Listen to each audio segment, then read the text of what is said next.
ചൂരൽമല ഉരുൾപൊട്ടലിൽ കാണാതായവർക്കായി ഇന്ന് ജനകീയ തെരച്ചിൽ നടക്കും. പുഞ്ചിരിമട്ടം, മുണ്ടക്കൈ, ചൂരൽമല ഉൾപ്പെടെയുള്ള 6 സോണുകൾ കേന്ദ്രീകരിച്ചായിരിക്കും ജനകീയ തെരച്ചിൽ. ക്യാമ്പിലുള്ളവരിൽ സന്നദ്ധരായവരെ കൂടി ഉൾപ്പെടുത്തിയാണ് തെരച്ചിൽ.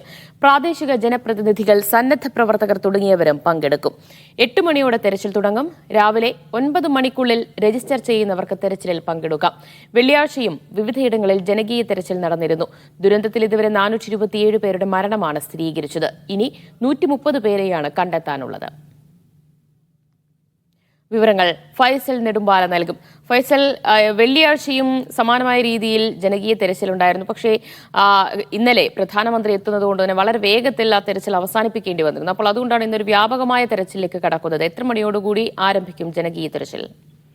ദിവ്യ സൂചിപ്പിച്ചതുപോലെ തന്നെ ഇന്ന് ജനകീയമായി കൊണ്ടുള്ള ഒരു വലിയ ഒരു തെരച്ചിലും തന്നെയാണ് ഇന്ന് നേതൃത്വം നൽകുക.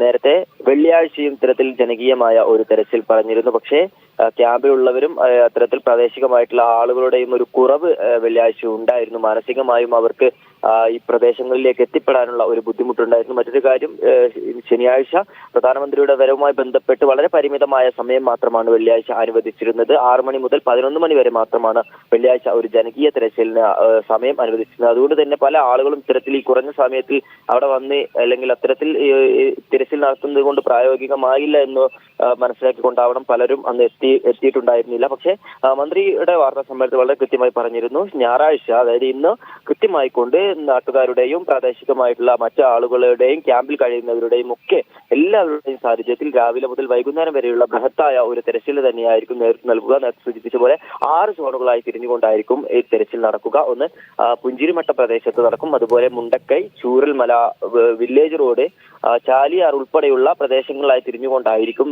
ഒരു വലിയ ഒരു തെരച്ചിൽ തന്നെ നടക്കുക. രാജ്യം കണ്ട ഒരു മഹാദുരന്തത്തിൽ 13 ദിവസം പിന്നിടുമ്പോൾ ഇന്നത്തെ ഒരു തിരച്ചിലെങ്കിലും കൂടുതൽ ആളുകളെ കണ്ടെത്താനാകുമെന്നുള്ള പ്രതീക്ഷയിൽ തന്നെയാണ് എല്ലാവരും ഉള്ളത്. 130 പേരെയാണ് ഇനിയും കണ്ടെത്താനുള്ളത്. അതുകൊണ്ട് തന്നെ വലിയൊരു തെരച്ചിലിന് തന്നെയായിരിക്കും ഇന്ന് ചുരൽമല സാക്ഷിയാവുക. പ്രാദേശികമായിട്ടുള്ള ആളുകൾ കൂടുതലായിട്ട് എത്തുമെന്ന് തന്നെയാണ് കരുതുന്നത്. സന്നദ്ധ സേവകരുണ്ടാവും, NDRF ഉണ്ടാവും, ഫയർഫോഴ്സ് ഉണ്ടാവും, മറ്റുള്ള എല്ലാ തരത്തിലുള്ള പോലീസ് ഉദ്യോഗസ്ഥർ ഉൾപ്പെടെയുള്ള റവന്യൂ വകുപ്പിലെ ഉന്നത ഉദ്യോഗസ്ഥർ ഉൾപ്പെടെയുള്ള ആളുകൾ ഈ ഒരു തെരച്ചിലിൽ പങ്കാളികളാകുമെന്ന് തന്നെയാണ് ഇപ്പോൾ നമ്മൾ അറിയുന്നത്.